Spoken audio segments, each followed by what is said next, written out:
everyone, and welcome to Office Hours. I'm Adam Coble, and you're not. I mean, unless you are, in which case, hi Adam, it's nice to talk to you. Did you know this is a total complete sidetrack before we get started in episode 86, and honestly, I probably should have saved it for the secret pre-show. But there is another Adam Coble out there. And that other Adam Coble used to write for a website called WoW Insider. That other Adam Coble used to write, and maybe still does, write content about being a hunter in World of Warcraft. And so every once in a while, that other Adam Coble and I would get confused for one another. I also think that there is an Adam Coble that's a photographer that isn't me. So like, I don't know, maybe I was created in a factory and they made a couple of variants of me and then they just put me out into the world and we all just ended up on the same path. Maybe being a huge nerd in the ways in which I'm a huge nerd is just like I'm genetically predisposed towards it. Anyway, speaking of being a huge nerd, thank you for coming. Welcome to Office Hours. I'm Adam Coble, and I am a tabletop role-playing game master. It is the thing that I do and think about probably more than anything else, aside from maybe ramen noodles. So, the way this works, if you haven't been here before, if you have not watched an episode of Office Hours, if 86 is number 1, welcome. I'm going to answer some questions about tabletop game mastering, and they're not just questions that occurred to me randomly. These are questions that you, my audience, maybe you specifically, maybe you more generally, brought to me via my website, www.adam-coble.com. You clicked on the Office Hours link, you filled out the form, maybe you recorded your voice, and now we have content. Now I can answer your questions. And more importantly than just answering your questions, maybe I can answer a bunch of people's questions, because honestly, while the games we play vary, a lot of the issues that we run into as game masters tend to overlap. A lot of the time we end up in a position where the things that seem unique and impossible to overcome are actually like pretty common, and there's lots of different ways to get at them. So my hope is that when today I answer Fly, Ben, and Juhanian's questions, I will be able to be helping all of you. That there'll be some kernel of truth in each of these questions that will help you in your game, or if the problems that those three people have come up for you in your campaign, you'll be prepared to answer them because you watched today's episode number 86 of Office Hours. Let's get started. Now this question comes to us from fly_AL, and it's I've had this problem myself. This is a problem I've definitely had. Hi Adam. There was a recurring problem in my first campaign. Players sometimes forgot established plot points. For example, players decided to go on an NPC plan. Next session, one of them does a thing that NPC explicitly said not to do, and context made it clear that this is not intentional, and the player is absolutely sure that he follows along the plan still. So I just proceeded as if that NPC said nothing of sorts, with no complications for the players whatsoever. It felt weird to punish characters for player memory, and I had no intention of killing the pacing to explain some esoteric magical bullshit. This ignorance in some behind-the-screen rewrites was my solution for the situations like this entire campaign, and it worked out. But I am not sure if I like it. Throwing away unused prep is one thing, but ignoring something that actually happened on screen feels like plot fudging. Me stripping my players of their ability to remember established in-universe stuff and act on it. Was I wrong to do it? Should I have punished them? Or is the answer that my descriptions suck too much and I need to up my game? Thank you for your time. So Fly, prior to submitting this question, I cut it from the text, but Fly apologized because English was not their first language. But Fly, that was great. Thank you for sharing your accent with us. Everything was good. Everything was completely understandable. And honestly, my day is brightened by hearing you say the words esoteric magical bullshit. So thank you for that. This is an interesting question because it's not like, hey, I had this problem and I don't know how to solve it. I don't often get questions that are, hey, I had this problem. I had a perfectly acceptable way to solve it. I solved it. And I'm also annoyed that I both had to solve it And did I do it right? And I think that that's great. That is a great time to like come into a place where you want to discuss and debate things, right? Where it's like, you can't just, I mean, some people probably could just call me up in the middle of their campaign and be like, Adam, my players are fighting. What do I do? But I think that Fly here represents a very common thread. A lot of the time as game masters, we run into situations where we're not totally sure what to do and we just do whatever seems like the best probable thing in the moment, right? And everybody who has GM'd long enough, you know this feeling, you know this thing where you're like, okay, shit, I got to keep the game moving. I got to keep us doing whatever we're going to do. Here's my solution for now. And then after the fact, you're like, we could have done that different. We could have done that better. But honestly, I mean, I think you're right, Fly, and I think we've all done this before, or at least I certainly have, where you're like, it's session number 2, and Princess Carthenia says to the crew of the Star Blaster, all right, crew, you have to go to the ice planet and you have to rescue my sister, Gorla, from the clutches of the space tyrant. And if you do, when you're there, make sure you don't kill any of the space tyrant's men because they're mind controlled by space witchery. So go save my sister, go save Gorla, bring her back to me, but don't harm any of the troops. And then as soon as they get there, the next session, maybe it's been 2 weeks, as soon as they get there, they're just like, meow, meow, meow, I just fucking blast everybody, pew, pew, pew, pew, I fire missiles, and I blow up the castle, and then we go save Gorla from the wreckage, and you're like, are you trying to betray the princess, or like, do you not, and then it's clear that they just forgot, that it just didn't happen, and you see this all the time, where you'll try to unveil a mystery to players, and they will have forgotten the setup, right, where you're like, and then a man walks in the door and he's wearing a mustard robe. And they're just like, and then what happened? And you're like, a mustard robe. It's mustard colored. It's yellow. It's like an off yellow. They're like, I don't know. And you're like, come on, guys. Mustard is the color of the evil cult. We've been talking about this since the beginning of the game. Come on. And they just forget. So sometimes players, which is to say anyone playing a role-playing game, can forget stuff.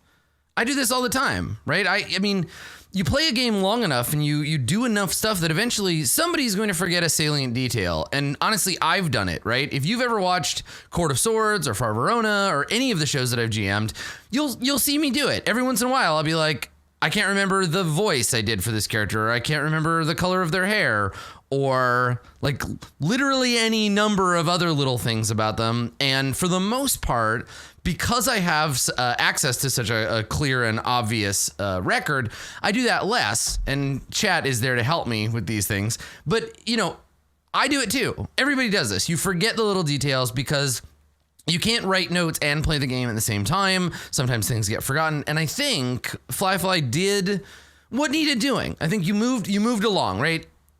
The salient bit here is this part up here where they said, next session, one of them does something the NPC explicitly said not to, and context made it clear this is not intentional. The player was absolutely sure they were following the plan. So like, it's not like they're trying to ruin the game.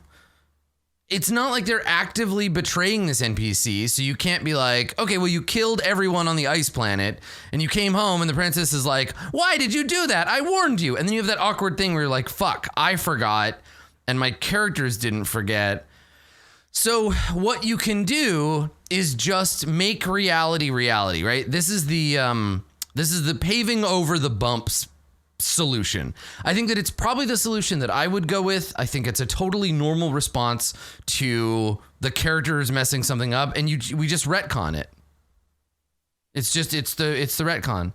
So if you don't know what retconning is, this is a term I learned this term from White Wolf from their meta plot in their 90s role-playing games, where something would be true in one book and then another book would retroactively change the continuity, hence retcon, of that original book. So they'd be like, this character is a vampire of Clan Ventru, and then a different writer a year later would be describing the character and be like, this character of Clan Malkavian. And you're like, so actually, in Chicago by Night, you mentioned that Lord Ravensburg is actually a Ventru and not a Malkavian. How do you explain this?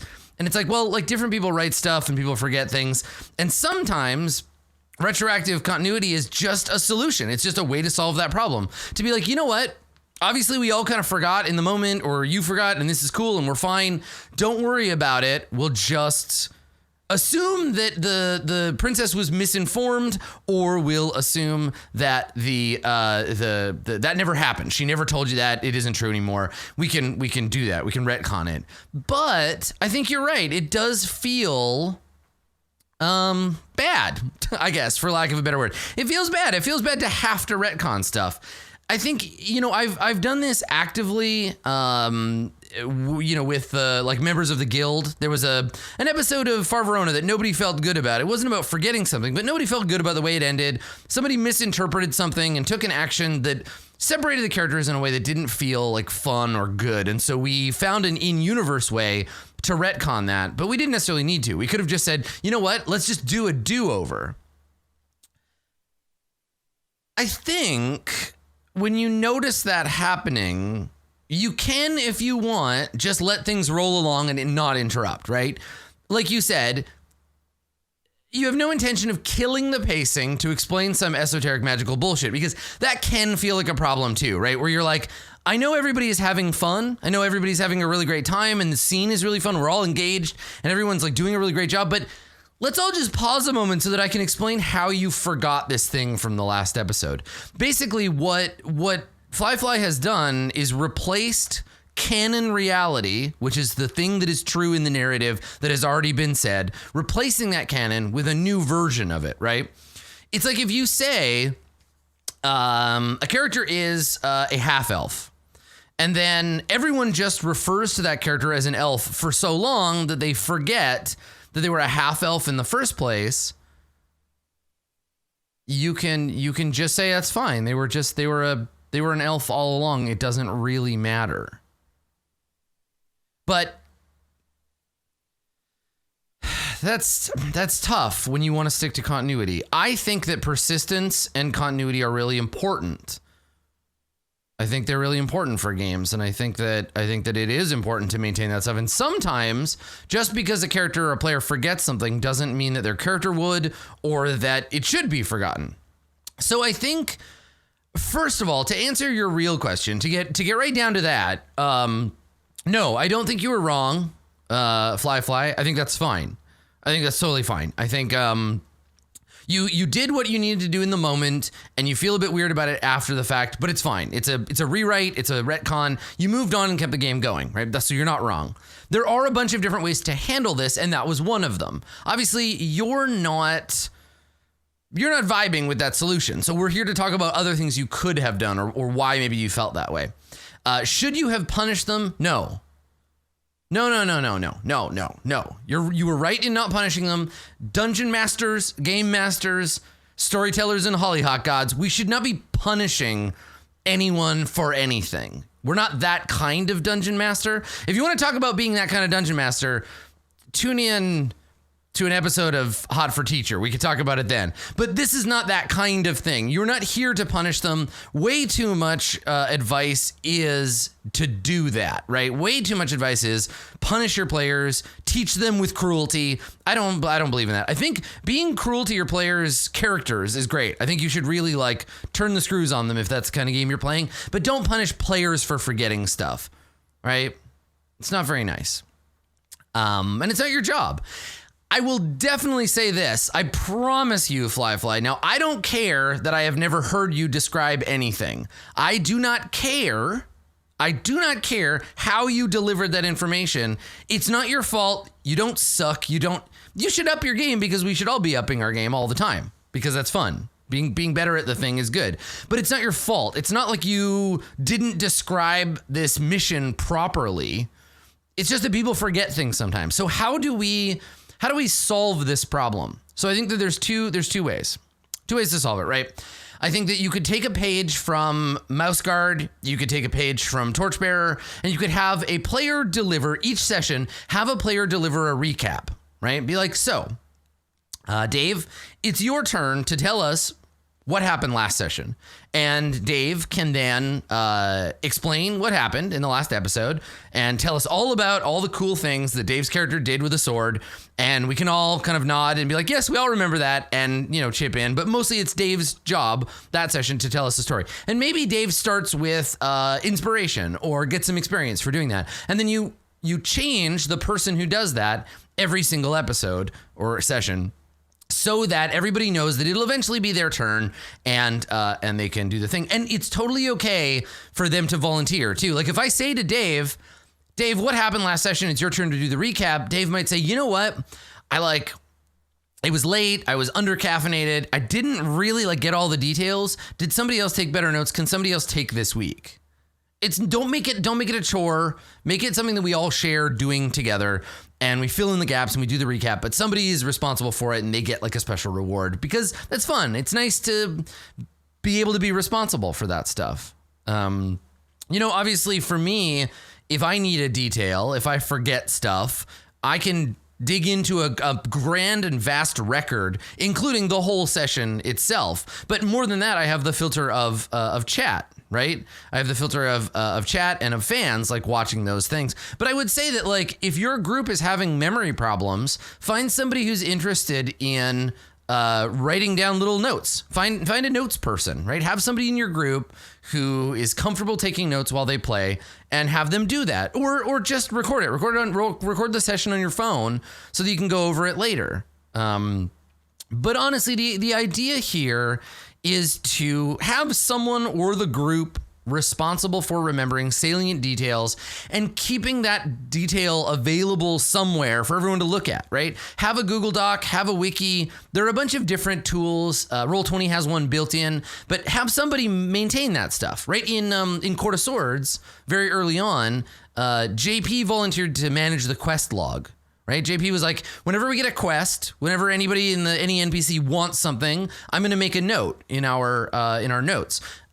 We have one of the mods on JP's channel doing Court of Swords notes for us. Mara does the Farverona notes. These are people who are participating in that game that you could do that. You may not have access to all these cool internet people to do it for you, but someone in your group, I guarantee, would be willing to jump forward and take some notes. And you can shuffle that person around, right? It doesn't always have to be the same person. I'm thinking about my games that I've played in real life at the table, and there's always somebody who is there predominantly to hang out and play the game, but they're not going to be engaged 100% of the time. So maybe they're doodling, or maybe they're drawing while we play, or maybe they're painting a mini while we play or something. They're not super engaged in the narrative, and that's cool. You can let them engage because obviously they're listening, let them engage by taking notes, right? They just want to be a part of the game. Maybe there's someone in your group who is willing to take on that role. I say someone in the group because GMing and taking notes at the same time, I find, is either not possible because I'm so invested in doing the thing, or if I try, my notes come out as absolute gibberish. There are things, and I've been going back over the last couple of years, going back over all my old notes from when I started doing role-playing games on the internet, and I've been digging through my notes and looking at my prep, and there's so much in it that I just don't understand now. Tiny little details about a color or a location or just a phrase, and when I look at it, I'm I don't... It's it was written by someone else who does not have anything important to impart to me, just garbage. So having someone else do that helps move that away for me, helps take that responsibility off my plate. And I bet you can find someone who will do that. You can have them take notes, and then you can all talk about it before the next session, right? You can refer to your notes, have someone be a chronicler. I mean, do it. Hell, if you want to, make that a part of their character, right? How in Torchbearer, if you are using the cartography skill, your character, a character has to draw the map, and they have to have a hand free and a piece of paper, right? So have somebody in your group whose character might be a little bit nerdy, have them like write a journal, right? Now they don't have to do it full on prose style, but their notes can represent their characters' like participation in the game. So make it a fun thing, right? But acknowledge that sometimes we forget stuff. I do it, you do it, players do it, GMs do it. Everybody sometimes has that thing where their brain just doesn't click with certain information. And I think that you can do a combination of both, right? You can retcon. You can be like, you know what? It doesn't. I've done this with characters' names. I've done this with their class. I've done this with the colors they wear. I've done it with their accents. Like sometimes you just forget and it doesn't matter, right? Sometimes you just move on. But knowing what does matter and not backing down from it, I think this leads us into the next thing. You can pause, right? Now, Fly understands that there is a time for everything, right? To every conversation, there is a season. And in this case, the pacing was more important than stopping to explain esoteric magical bullshit. That's a good choice. Make that decision, right? Make that call yourself. And then move on, and don't feel guilty about it. But if that esoteric magical bullshit is important, pause and say, hey, so maybe you forgot, but your character probably wouldn't. The princess said you don't want to kill any of the tyrant's people because they're mind-controlled inhabitants of this planet. Right?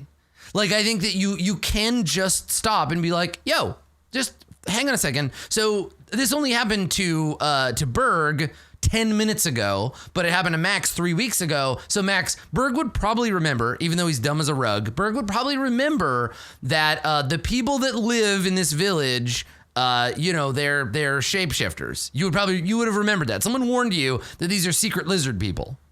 And then Max is going to be like, oh yeah, I totally forgot. So that's allowed. You're completely allowed to just pause and say, hey. And then after the session, then you can talk about like remembering stuff, right? You can be like, hey, so I noticed that we forgot this thing and it was kind of important. And what can we do as a group to avoid forgetting these kinds of things in the future? So find a way to keep notes among your group, find a way to do recaps, and hopefully this will help. So there you go. Memory problems. They happen. The older I get, the more it happens to me where I forget shit. And I'm so thankful for chat and for YouTube and for Twitch VODs so that I can, and honestly for Twitter, so I can just go to Twitter and be like, hey, what was the name of that one guy with that noodle stand from that one episode? But I am lucky in a way that you might not be. And there are hopefully some of these tools that'll help you remember and help your group remember the details of your campaign. Because that's a nice feeling, right? It's nice when people remember those little things. Because then if you do those recaps, if you keep that stuff in mind, then when you say the Duke walks in and he's wearing a yellow robe, they'll be like, Adam, don't you mean mustard? We draw our swords, right? And then you get to be excited and everybody can be happy and like you remember that moment, right? It all happens, and that's good. And it's okay to help. It's okay to let them know. So our second question comes from Ben, and it's mostly about Planescape. Hi, Adam.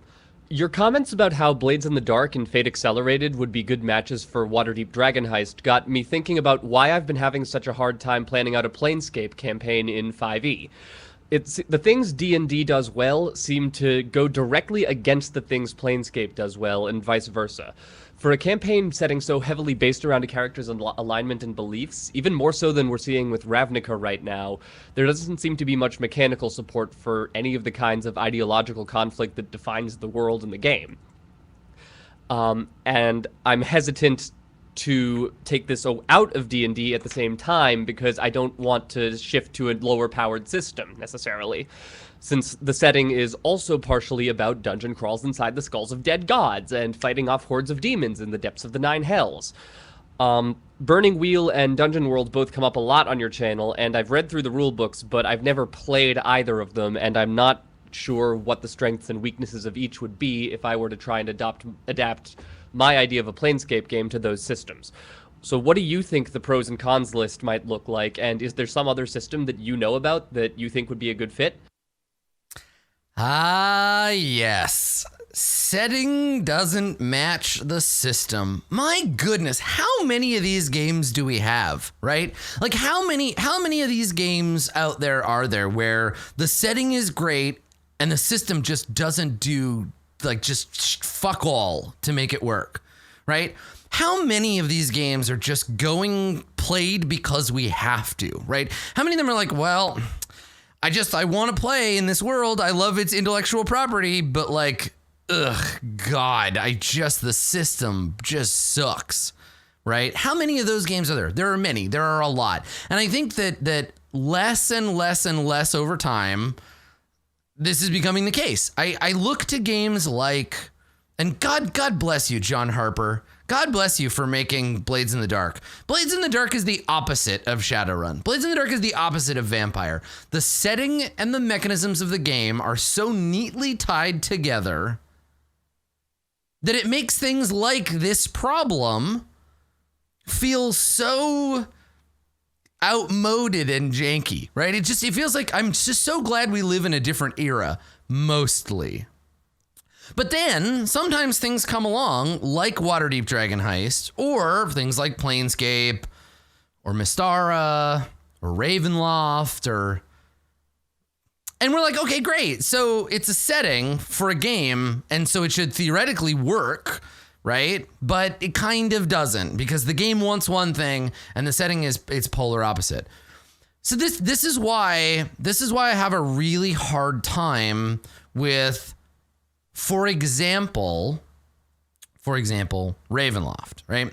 I think it's maybe less true for Planescape, but Ravenloft is a world in which gothic adventure takes place, right? Where it's like horror and moodiness but like Strahd has hit points, right? He's a last boss vampire type of guy. We're not talking about Anne Rice's Ravenloft. We're talking about gothic fantasy adventure, and it's very hard to align those things, or it has been in the past. And I think that you can play D&D in Planescape really easily, right? Very, very easily, right? You can do Dungeons and Dragons stuff in the Planescape universe, right? Planescape is full of adventures like crawling around inside the skull of a dead god or fighting demons in hell or whatever. In that way, you can take what D&D wants and you can find those things in Planescape and you can fit them together. But if you read Planescape first, find the things in it that are interesting to you, and then try to use 5e to do those things, you might mismatch. And honestly, the Ravnica thing is a good point, because I think Ravnica has this problem too. Because if you read the Guildmaster's Guide to Ravnica, you might say, oh, I would really like to play a game set in Ravnica where we explore the halls of power, right? I want season 5 of The Wire, but I want it in Planescape. And it's like, okay, well, cool, but D&D's not going to do that for you. So I guess you kind of need to decide whether you want to play D&D in Planescape, or you want to play a Planescape campaign and then find a game that matches that. And this is why it's frustrating to me that we have things like campaign settings. I don't like them. I'm just going to say it. I don't like them. I don't like Eberron. I don't like Planescape. I don't like Forgotten Realms. I don't like, and it's not that I don't like them because of the worlds that they're in. I love the worlds they're in, but I don't like how tied they are to a game that doesn't support them. That's the problem, right? Like, it's frustrating because there's so much cool stuff going on in Planescape, and there's so much cool stuff in Ravnica, and there's so much cool stuff in, honestly, the potential for really cool stuff in Ravenloft. But I think if you watch people having success with those campaign settings, they are butting up against Dungeons and Dragons in a way that they're doing all the work. And that's what it comes down to. That's what it comes down to, Ben, is that it's about how much work you want to do. Because, for example, let's take Jace Beleren Must Die. Let's use a real world example. I'll use my campaign. So we're playing a game set in Ravnica that is not about doing anything that Dungeons and Dragons wants it to do, right? D&D cares about getting experience for killing monsters. It cares about leveling up. It cares about combat in a deep way. We've done like 3 fights in 20 episodes.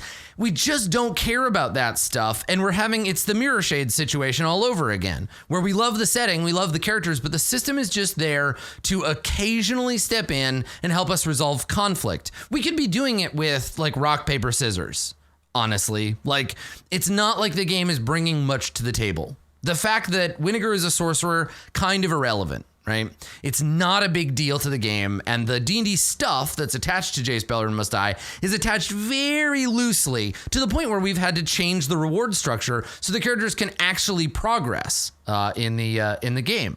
So I think the thing you're going to run into here is if you want to play D&D and you want to play in Planescape, you have to recognize you're either going to run into that Mirror Shade situation or you're just going to play D&D, but it's going to look like Planescape, right? It's a layer of paint. It's the poetry layer, right? Or you can find another game, right? But it's going to be work. Because again, the game and the setting were not designed to work properly with one another. Planescape was written as a setting first, in the sense that it's like a place, right? There are locations, there are characters, there are interesting things going on, but they're not all D&D things, right? Planescape as a setting was not written to capitalize on what D&D does. A setting that capitalizes on what D&D does gives you lots of opportunity to kill things. There's lots of hidden treasure to steal.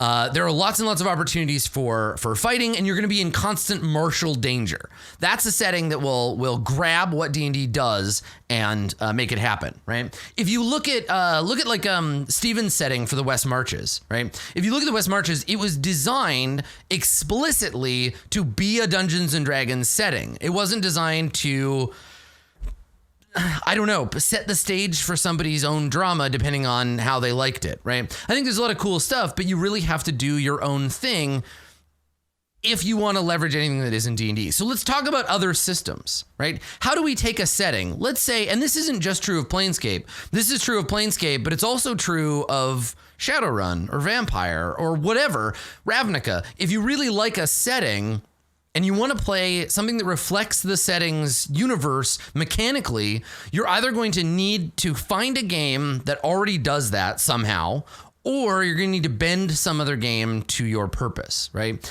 And remember that the games that you play, right? Remember that the games that you play bring their own narrative. Mechanisms have narrative, right? A Fate game set in Planescape is going to feel different, even with the same characters, the same premise, the same setting. A Fate game set in Planescape is going to feel very different than a GURPS game set in Planescape. Now, you can do both. You can play both things. Both are valid options, but no matter what you do, no matter how much work you do, they will definitely feel like different games. So, you know, you asked specifically about Burning Wheel and Dungeon World, and honestly, I don't know why you asked about those. It's not like I ever talk about those games. Maybe once or twice in 86 episodes, but it's not like I'm constantly talking about Burning Wheel or Dungeon World. Come on, give me a break.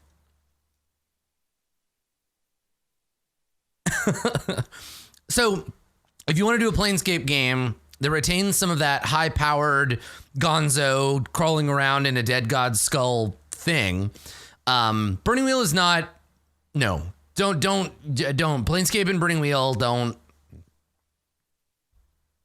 They shouldn't be friends. And it's not because I don't think that you could have fun with that.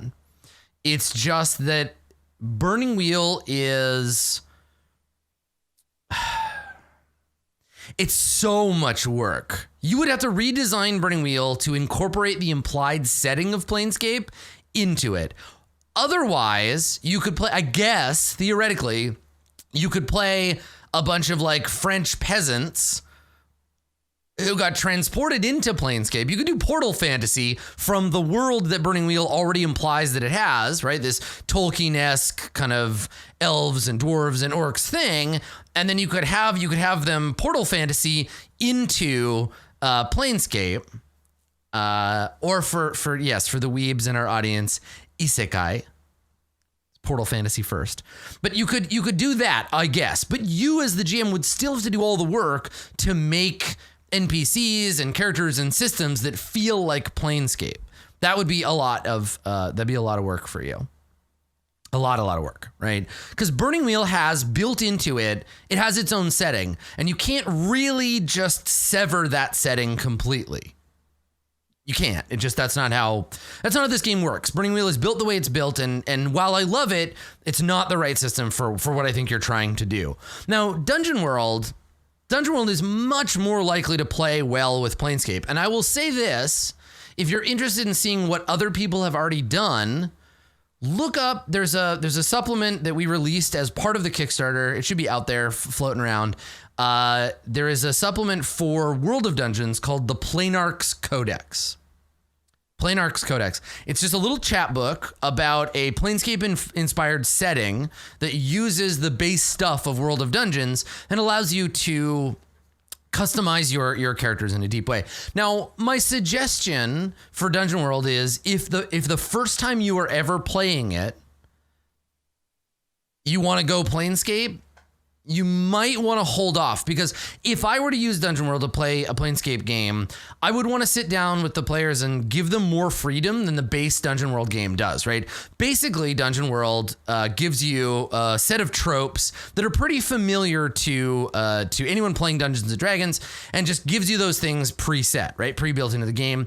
If you wanted to play Planescape, you have to deconstruct some of that stuff, because in Dungeon World, much of the fantasy is pretty generic by design, right? It's meant to be fairly easy to get into if you're familiar with Dungeons and Dragons.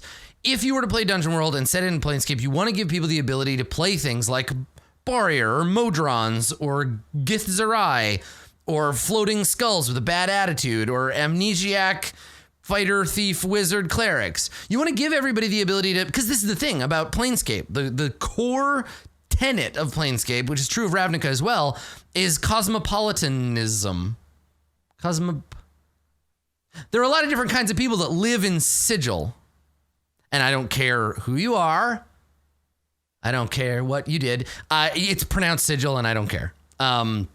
So you could play Dungeon World and set it in this setting, but you would have to do a fair bit of hackery to make it work, but not in the way that you would have to hack Burning Wheel. Dungeon World is designed to be hacked in this way. It's just if it's your first game, it might take a little bit of work, but I guarantee you're going to have an easier time with it.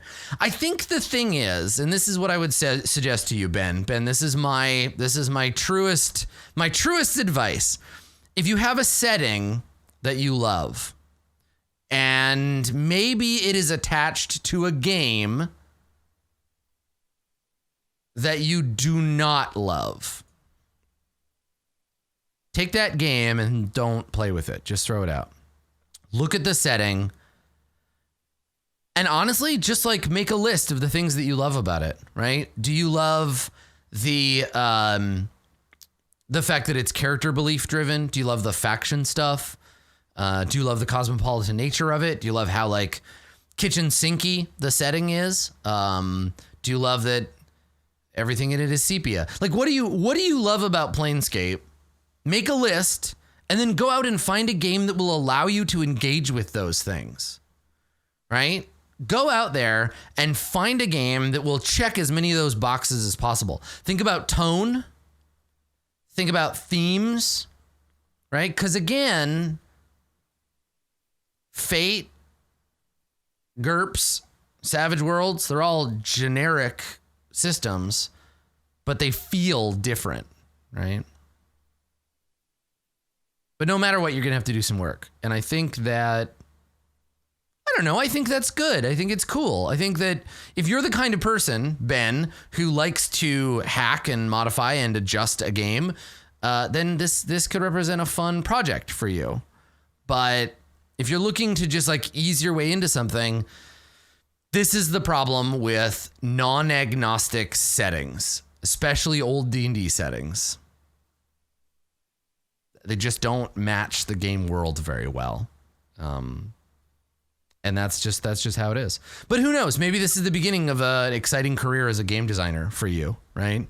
Maybe this is the first step. Maybe you're going to take Dungeon World and you're going to hack it and remix it and you're going to make your own Planescape version of it. And then maybe you're going to publish it on itch and you're going to get discovered by Wizards and they're going to hire you to write the new version of Planescape and you're going to fix Dungeons and Dragons. And maybe in 40 years, we're going to remember Ben, who saved role-playing. I mean, this probably won't happen because that's not how it works, but like, get excited, Ben. Find the thing about this that you think is cool and do it. And if it's just like, you just want to fucking play D&D and Planescape, then just do it. Don't let me try to bully you into playing a different game. There are parts of Planescape that D&D fits just fine. So maybe that's where you end up. But yeah, look around, figure out what you like about Planescape and find a game that'll support it. Hello, Adam. I'm Juhanian. I have a question about managing the passage of time in RPGs. I like the feeling that time is passing. It makes the campaign feel more real to me. People are leading their lives, getting older, events are happening in the world, and so on. But in practice, I often find it hard to make substantial time passage a thing that actually happens if it isn't a system that necessitates it by virtue of it taking a long time to get places. I'll use masks as an example because my campaign of that is the one that's on my mind right now, but I find it's a persistent problem for me in a variety of different systems. I like making a living world, populating it with threats, and then letting the players decide the who, when, and how of dealing with these threats. I'll throw immediate problems at them from time to time too, of course, but I like giving them a good deal of control over the pacing. But then I find that leads to situations where the team spends the morning defending their high school from teenage supervillain Respawn and his army of zombies, and then when a player says something like, okay, we traced Puppet Master's killer robot signal back to his lair the other day, school's cancelled for the day, let's go take him down. Now, on one hand, this is great, this is exactly what I want from them, but then on the other hand, we spend 2 sessions where under a day is passed in game, and the timeline of the campaign ends up looking like a 2-week-long frenzy of ultra-violence. That gets on my nerves a little bit. And beyond that, it becomes an actual mechanical issue, and certain playbooks have moves that trigger on time passing, and I feel like I'm definitely failing in my job if these aren't getting triggered enough. Sometimes I'll manage to patch together a quick fix, like saying, yes, you've captured Faust on camera doing villainous things, but he produces a sort of weird interference, and you're going to need to spend probably a week with your video software, cleaning the footage up before you have something you can present to Rocket Girl. Those solutions are very specific to situations and just aren't available a lot of the time. So my question is, how do I give players a living world, let them decide on how to engage with that living world, but still give a campaign pacing that doesn't feel unrealistically hectic? A lot of the time they feel like incompatible goals. Thanks for the help. Yeah, right? So pacing in a campaign, timing, and I think Apocalypse World, this is one of the criticisms I am going to level at some of the moves in Apocalypse World. I think that there are moves that rely far too much on the GM put opportunities in front of the players. I'm thinking particularly of what's the playbook where you're essentially a hoarder. It might just be called the Horde or the Hoarder or something. And you have your like pile of loot, and you there's a move on that playbook that requires that the GM like give you opportunities and lets you interface with that stuff. But it's very hard to remember to do, and sometimes you just forget. And the player is sitting there with like a core move just being ignored. I hate those. I think it's really frustrating when those are in play because it puts you in this awkward position to, as a GM, remember to be like, okay, I need to make time pass. But we're like in the middle of something and I don't want to interrupt, but like this one character won't get to play their move unless there's a skip.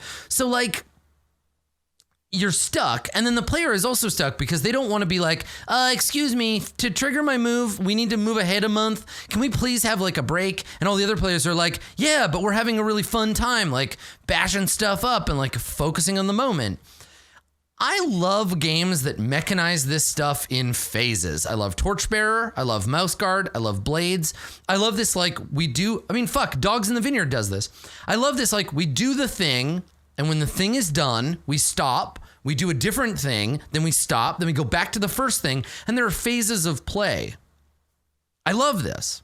I think this is great. I at first, and I gotta say, like, the first time I read Mouseguard, I was like, what the fuck is this player turn, GM turn shit? Like, should just be like, we can just role play all the time, and like we just play the game. And then I played the game and I was like, oh, the structure is there to create specific like seasonal movement, and this game is like long term. And then I played Pendragon and I was like, oh shit, like now I fucking get it. Now I get it. The game's mechanisms are built in to rotate that stuff. But I think the games that don't have that can get into this awkward thing where they rely on you to keep track of the calendar, which is fine, right? Things are like based on the in-universe turning of time, right? 1 month, 3 months, a year, whatever. I think the thing is like you have to remember as a group to engage it. You have to all say, let's take a minute. So let me talk about Undying for a second. So Undying is a role-playing game about vampires. It's a role-playing game about vampires. In it, you play vampires who live forever. Right? They're immortal vampires. Now, in Undying, the focus structure of the game is that you play a session. And that's something interesting that's happening right now. It is the year 600 BC, and we're some cool vampires, and we have to fight off some other vampires who are trying to, pinch humans from our herd. So we get our bronze spears and we go and we chase them off, right? And then, because we're vampires, we fucking live forever, at the end of the session, we just assume time passes. We go to bed, or we just live out our vampire lives. And the next time we play, it's the year 400 BC, right? And then it's the year 2, and then it's the year 1250, and then it's the year 2100. Like we can jump ahead in massive chunks because we're vampires. We live forever. And that's built into the premise of the game. And there are structures, there are protocols, right? Where when you wake up at the beginning of the session, you find out what happened over the last 200 years. And then we focus on some scenes. We focus on some moments from what's happening right now. And this structuring of the game, this active choice to be like, only what happens on screen matters, and then time passes between episodes, that gives this game a very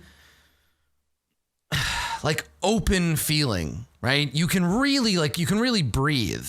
And it's interesting because the characters never change, but the world changes around them, which is really cool because you're like, I'm an undying vampire. I probably don't change that much in 200 years, but holy shit, like 600 BC and 400 BC are really different.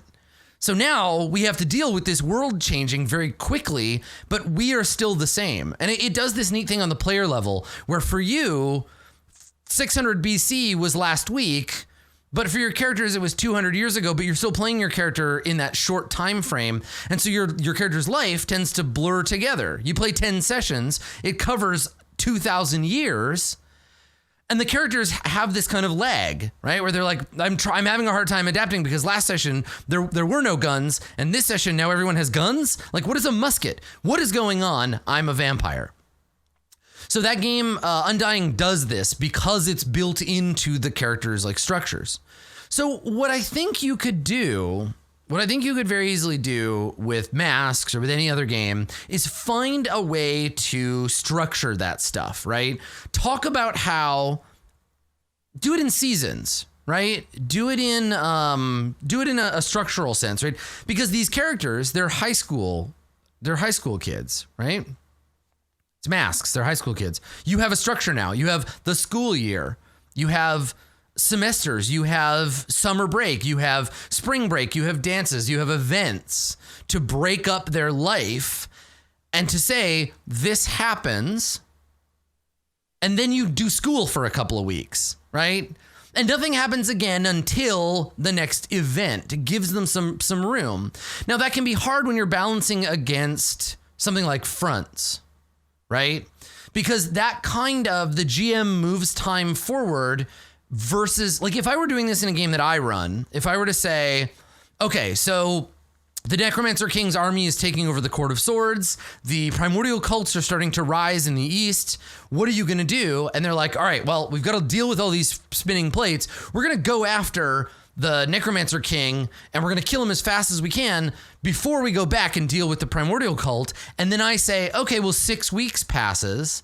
The players are going to be like, no, hold the fucking phone. We need that 6 weeks to act. So I would suggest looking at what kind of campaign you want, right? Do you want a campaign that is constant, intensive, hectic action? Because that's what Fronts does. Do you want a game that has a slower build, kind of rotational energy where the players get a little bit of control, where they push, they back off, they push, they back off, they take downtime, they do action? Do you want that? I'm not totally sure how to balance those two things together unless you say, this is a week of intensity. This is, what did you call it? 2 weeks of frenzy of ultra violence. Then at the end of that 2 weeks, it's spring break. Let's do downtime, right? Let's engage in a like back off time kind of thing. But it's going to depend on what the game demands. Most of the Powered by the Apocalypse games are snowballs. Right? They don't work that well when you do the kind of like push and back off thing. I think that's by design, right? Apocalypse World was meant to be, the world is literally crumbling through your fingers. There's no such thing as downtime. Get out there. And then games picked up those, and I think this is something, and I don't want to dig too deeply into like the design of Powered by the Apocalypse and places where games might have like misinterpreted its core message, but to me, the thing that says Powered by the Apocalypse is that momentum. It is that constancy of action. It's the, like, you don't get a chance to breathe. That's what drew me to it in the first place, and that's what I love about it, right? That's what I love, and that's what we grabbed for Dungeon World. That's why Dungeon World feels like so punchy and full of action. But sometimes you get into this position where you have to slow down, and unless there is a move that says this, the game can stumble. So I'm gonna go ahead and I'm just gonna do something I've done a million times before. Sagas of the Icelanders. Read it, learn it. It does this so well because it moves seasonally. It does the session thing, and it allows for growth. It can be like, yeah, you're farmers in Iceland. Nothing happens for 12 years. I don't know, like you till the field and you have some cows, and like your kid is a baby and they grow up to be an adult and you put them to work in the field. And one day they come home from the field and they say, Father, there's a strange man on the edge of the farm. And you, older now, with a big beard, with gray in your hair, you come out holding your axe, and now we get to see what happens. Because nothing really interesting has happened since you first, since you first started your family 12 years ago. This is the next interesting thing that happened, right? And I think that we're not inclined to do that because a lot of the time our role-playing games do this kind of like what happens next thing. I think having excuses to end an episode or end a season and say, okay, nothing happens for a while. The rest of the semester goes by uneventfully.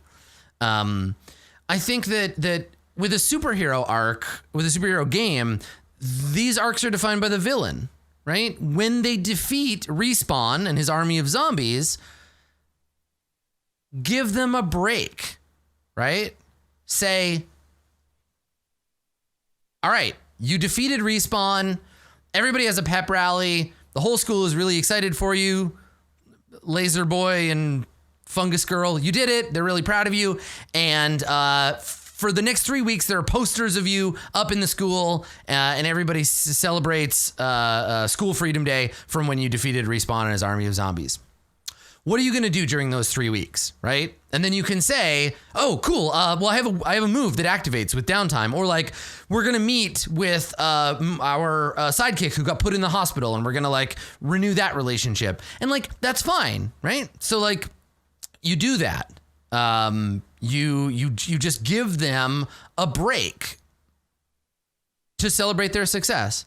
And then you say, all right, it's the day of the Sadie Hawkins dance, and everybody is gathered in the school gymnasium, and suddenly the lights flicker, right? And then you can be like, puppet masters, killer robots appear, and like whatever. So you can give them some downtime. And I think this is the thing, right? If we never have downtime, the constant action, we get numb to it.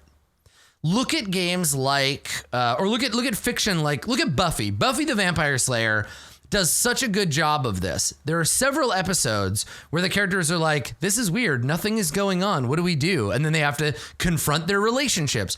Or, and this is by merit of giving them that downtime, you can jump in and you can interrupt their downtime, right? So when they expect that downtime, you can say, all right, well, you defeated Respawn and his army of zombies, and they're going to be like, yes, 2 weeks of downtime or 3 weeks of downtime or whatever. We get some of that. They start doing it, and then you can interrupt it by being like, haha, all of a sudden this bad thing happens, and they can say, shit, like we were in the middle of doing something. I really wanted to have a scene where I could like admit to this boy that I'm Fungus Girl and that I've always been in love with him and he's the cutest boy in school, but I'm not going to get my chance because now I have to put on my Fungus Girl equipment and go fight the puppet master instead. So my life is being taken from me, right? And you don't get that if they're just in superhero mode all the time. I think there's a lot of really cool stuff to be said for downtime. I think it allows the characters and the players to take a breath and to see the characters in another light, to see them crafting, to see them carousing, to see them getting thrown in jail for being drunk and disorderly. It lets them do normal human stuff, which makes them seem all the weirder and cooler when they get to be weird and cool. You know? I think we got to give our players that. But look at the structures of the game. Look at what the game demands. I don't think that you need to give up the living world. But the thing is that sometimes, and I guess, I mean, I don't know, maybe this is advice for all games, but sometimes evil takes a break. Even in a superhero universe, there is time for everyone to go and get some shawarma, right? In between invasions. Give your players some shawarma time, right? Let them rest. Create contrast. It's going to be beneficial, right? So campaign pacing is super important. It's a big part of, in most games, the game master's job, not all games. But giving the players a break so that they can explore some other stuff in their character, I don't think takes away from the tension, right? I think downtime, you can earn it. And I think that there are lots of systems that will do this for you mechanically, but most probably won't. There isn't a lot of advice in the Dungeon Master's Guide about pacing in D&D, but that's just because that game doesn't really care about that much. But do some experimenting, right? Give your players some downtime, see how they respond. And then talk to your group, right? Share this concern with them. Don't go to them looking for answers necessarily, but just tell them like, hey, how are we feeling about the pacing? I noticed there are a couple of characters whose moves haven't gotten clicked through yet. Do we want to try and do that? Right? Because it might be that your players aren't having a bad time. Maybe they're enjoying all the hectic murder violence. But it's on you to let them know you want to try to, change the pace up a little bit. Yeah. I mean, Juhanian, it sounds like a good problem to have because it sounds like you've got a group that's engaged and excited and having a good time with the game. I love hearing when the only real adjustments are minor, right? Minor adjustments in either direction. Yeah. But thank you for bringing me your question, Juhanian and others. I hope that you have you've gotten something out of my answers. I've been thinking a lot about like pacing and campaign structure and settings and stuff. And so these questions jumped out to me this week, and it's been really cool.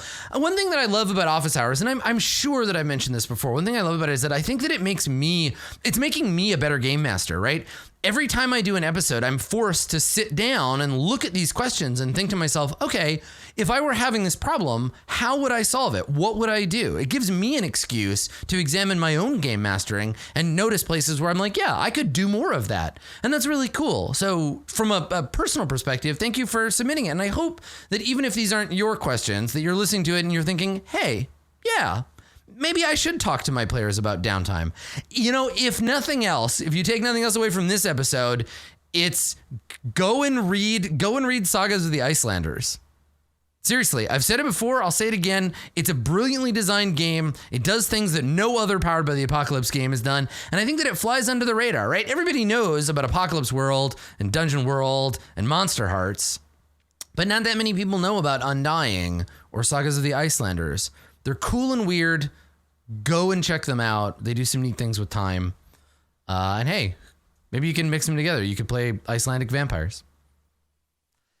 That's it for Office Hours. If you have a question that you want to submit or you think a topic of discussion would be interesting for a future episode, go to www.adam-koble.com.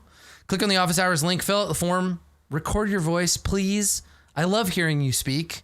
Getting to hear everybody's cool accents and stuff, so good. So go and do that, and in the future, I will take a look and I will answer your questions. Thank you for coming. This has been episode number 86. You've been great. We'll see you next time.